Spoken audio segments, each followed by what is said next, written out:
Pop quiz. Who's the whitest prophet in history? You're probably thinking Joseph Smith, founder of Mormonism, right? What if I told you there's a prophet out there who's so white he makes Joseph Smith look like Malcolm X? He's so white he makes a bowl of vanilla ice cream yell, "Get him out of here, he's blinding me!" He's so white his 9-year-old child bride didn't need a nightlight. What if I also told you that this pale, pasty white prophet had black slaves and referred to Ethiopians as raisin heads? Would you call him a racist? Or would you give him yet another free pass because our expectations automatically drop to the floor whenever we discuss the Prophet of Islam?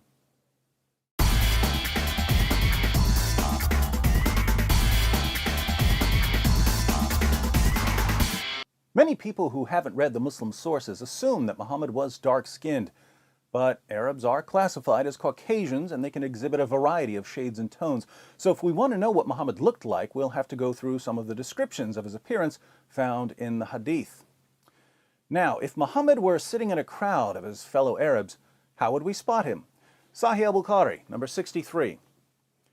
Narrated Anas bin Malik, while we were sitting with the Prophet in the mosque, a man came riding on a camel. He made his camel kneel down in the mosque, tied its foreleg, and then said, "Who amongst you is Muhammad?" At that time, the Prophet was sitting amongst us, leaning on his arm. We replied, "This white man reclining on his arm." "Hey, which one of you is Muhammad?" "This white Tom Willis-looking white guy leaning on his white arm, that's who." But let's keep reading about a prophet who makes the Brady Bunch look like NWA. Sahih Muslim, 6081. It was narrated that Abu Juhayfa said, "I saw the messenger of Allah with a white complexion and some white hairs." White complexion with white hairs. Who knew that Anderson Cooper was a 7th century prophet? Sahih Muslim 6071. It was narrated from Al-Jurairi from Abu at-Tufail. I said to him, "Did you see the messenger of Allah?" He said, "Yes, he was white with an elegant face." This guy's so white, he makes Queen Elizabeth look like Queen Latifah. And the Muslim sources go out of their way to remind us how white Muhammad was. They tell us about the whiteness of his shins, and the whiteness of his thigh, and the whiteness of his leg, and the whiteness of his stomach, and the whiteness of his forearms, and the whiteness of his armpits, and the whiteness of his cheeks. Based on these descriptions, a friend of mine who's a police sketch artist was able to put together a drawing of Muhammad. Have you seen this man? Kind of blends in with the whiteness of the paper. On a side note, to all my jihadi viewers, I can't figure out if this counts as a cartoon of Muhammad or not, but I don't really care. So, Muhammad was whiter than a bowl of Cool Whip, but when he wasn't busy being scooped onto a slice of apple pie, he was setting an example for his followers by keeping a tight rein on all his black slaves. Sahih al-Bukhari, 7263. Narrated Umar, I went to the house of the Prophet, and behold, Allah's messenger was staying in a mashraba, and a black slave of Allah's messenger was at the top of its stairs. I said to him, "Tell the Prophet that here is Umar bin al-Khattab." Then he admitted me. Sahih al-Bukhari, 6161. Narrated Anas bin Malik, Allah's messenger was on a journey, and he had a black slave called Anjasha, and he was driving the camels very fast, and there were women riding on those camels. Allah's messenger said, "Wayhaka, O Anjasha, drive slowly the camels with the glass vessels," i.e. the women. Here's one about a black slave who was shot to death while unloading Muhammad's luggage. Sunan an-Nasai 3858. It was narrated that Abu Huraira said, "We were with the messenger of Allah in the year of Khaybar, and we did not get any spoils of war except for wealth, goods, and clothes.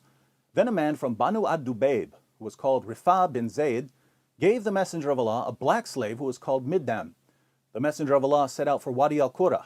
When we were in Wadi al-Qura, while Middam was unloading the luggage of the messenger of Allah, an arrow came and killed him. The people said, 'Congratulations, you will go to paradise.' But the messenger of Allah said, 'No, by the one in whose hand is my soul, the cloak that he took from the spoils of war on the day of Khaybar is burning him with fire.'" Just to clarify, Muhammad had sex with a 9-year-old girl, robbed caravans, and beheaded hundreds of Jews, but he's good. His black slave, by contrast, grabbed a cloak before the spoils were divided, so he's headed to hell. Welcome to Islam. In Provisions of the Afterlife, pages 30 to 31, Ibn Qayyim al-Jawziyya lists 28 of Muhammad's male slaves and 12 of his female slaves. Some of these slaves were black, some were not. Muhammad renamed one of his black slaves Safina, which means ship. called his slave ship, because he would load up the slave like a ship and make him carry everything.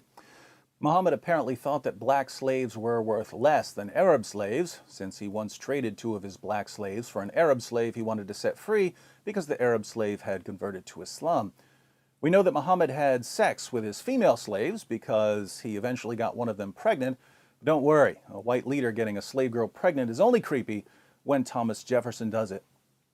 Speaking of leaders, mindlessly obeying Muslim leaders was so important to Muhammad that when he wanted to emphasize obedience, he told his followers that they had to obey even the worst leader imaginable.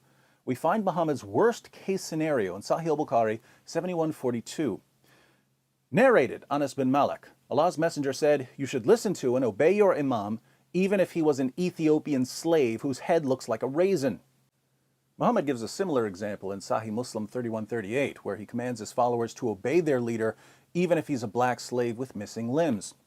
So the worst possible leader of a community of Muslims, according to Muhammad, would be a black slave. For the sake of clarity, I should point out that women are excluded from the hierarchy of possible leaders.